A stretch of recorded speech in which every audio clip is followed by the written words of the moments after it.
Kejatuhan pemerintahan Afghanistan ke tangan Taliban pada 15 Agustus 2021 mengingatkan kita pada kejadian serupa 25 tahun silam.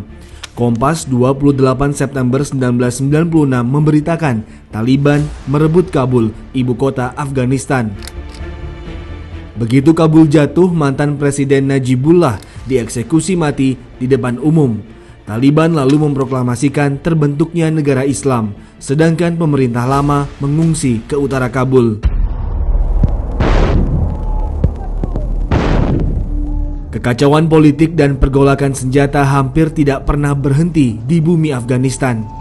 Guncangan kuat mulai berlangsung ketika terjadi kudeta militer terhadap pemerintahan Afghanistan dengan dukungan Uni Soviet tahun 1978 yang kemudian dikenal sebagai Revolusi Saur atau Revolusi April.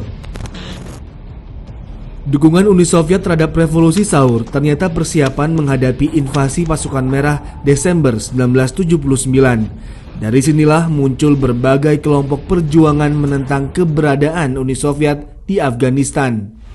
Selama 10 tahun pendudukan Soviet, 1 juta penduduk Afghanistan tewas. Sepertiga dari 15 juta penduduk masa itu mengungsi ke negara tetangga. Pasukan Merah akhirnya angkat kaki dari Afghanistan setelah menandatangani perjanjian damai pada 14 April 1988. Namun, Afghanistan tidak pernah jadi lebih aman. Meskipun Soviet sudah pergi, tapi perang saudara antara pemerintah Afghanistan dan kelompok mujahidin masih berlangsung. Dari sinilah embrio Taliban mulai terbentuk. Dalam arsip Kompas, Taliban penakluk Afghanistan yang diselimuti misteri disebutkan bahwa Taliban merupakan kekuatan baru yang muncul di Afghanistan pada awal 1990-an. Kata Taliban sendiri berarti seekers atau pengkaji yang umumnya diterapkan kepada para mahasiswa teologi Islam.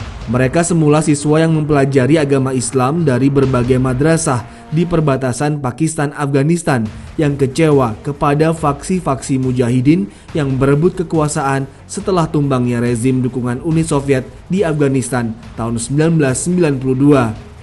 Semula, kekuatan mereka hanya 800 orang. Dalam tempo beberapa bulan meningkat drastis sampai 25.000 pejuang.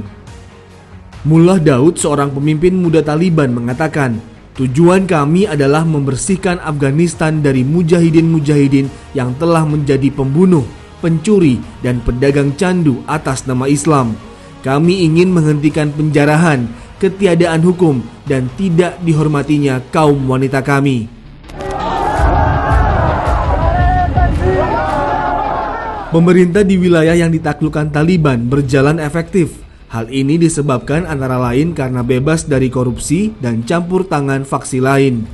Taliban misalnya mampu memulihkan suplai air bersih yang sudah macet selama 10 tahun di Kandahar, kota kedua terbesar yang dihuni sedikitnya 300.000 jiwa. Gedung-gedung bisa diperbaiki, harga di pasar pun bisa dikontrol. Taliban juga memberantas perdagangan obat terlarang dari daerah penghasil candu yang konon memasok 40% heroin di barat. Para pencuri dan penjahat ditindak tegas. Namun kala itu, komunitas internasional enggan segera mengakui pemerintahan Taliban karena prasangka ideologis. Bahkan ada yang mengkhawatirkan Taliban sebagai kekuatan fundamentalis bisa menciptakan pemerintahan yang radikal di Afghanistan. Kekhawatiran itu mulai berkembang sejak kaum Taliban melarang perempuan untuk sekolah dan bekerja.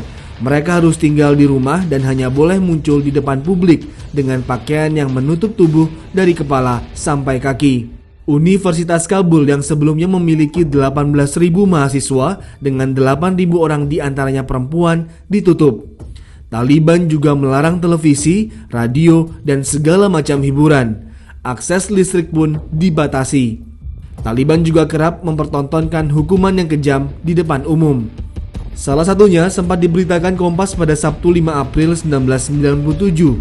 Tentara Taliban mengarak seorang remaja berusia 12 tahun yang dituduh mencuri uang di pusat kota Kabul. Mukanya dilicinkan dengan arang halus dan dipukuli di depan lebih dari 100 penonton.